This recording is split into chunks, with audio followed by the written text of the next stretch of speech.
Big boss ने दिया सभी घर वालों को एक राशन का टास्क, जिसमें हो गया सभी घर वालों का आपस में झगड़ा। तो चलिए जानते हैं ऐसा क्या हुआ बिग बॉस के घर के अंदर।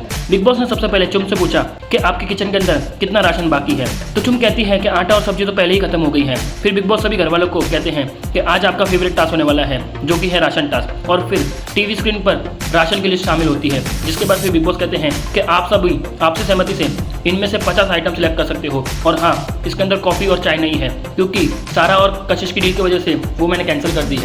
घर वाले फिर आपसी सहमति में 57 आइटम सिलेक्ट करते हैं। और फिर बिग बॉस कहते हैं कि बात तो 50 की हुई थी, मगर कोई नहीं, अब मैं शर्त को बढ़ाता हूँ और तुम 100 आइटम सिलेक्ट कर सकते हो। मगर ध्यान रखना कि घर के अंदर अगर एक भी गलती होगी तो सारा राशन मैं वापस ले लूंगा। रजत कहता है कि राशन के लालच में आकर हम ये डील एक्सेप्ट नहीं कर सकते, क्योंकि गलती तो सभी से होती है।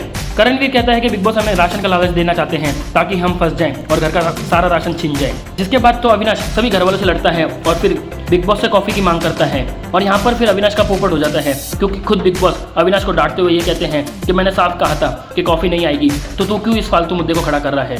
और फिर सभी घर वाले आपसी सहमति में 50 आइटम को सिलेक्ट कर लेते हैं। और इस टास्क के लास्ट में बिग बॉस एक और ट्विस्ट लाते हैं और ये कहते हैं कि ठीक है, चलो मैं आपको एक मौका देता हूँ और घर के अंदर विवेन की कॉफ़ी और बग्गा की चाय मैं दूंगा, मगर 50 आइटम में से 5 आइटम तुमको कट करनी होगी। इसके बाद फिर विवेन मान जाता है और सभी घर वालों को ये कहता है कि पिछले 3 हफ्तों से मेरी कॉफ़ी नहीं आई है, तो मैं अब किसी भी की नहीं सुनूंगा और मुझे कॉफ़ी चाहिए। और फिर सभी घर वाले विवेन के साथ लड़ना शुरू कर देते हैं। फिलहाल तो ये टास्क अभी भी शुरू है, मगर देखना ये होगा कि क्या घर वालों को राशन मिल पाएगा और क्या बिग बॉस की कॉफ़ी भेजेंगे। आपको क्या लगता है, हमें कमेंट करके जरूर बताइए।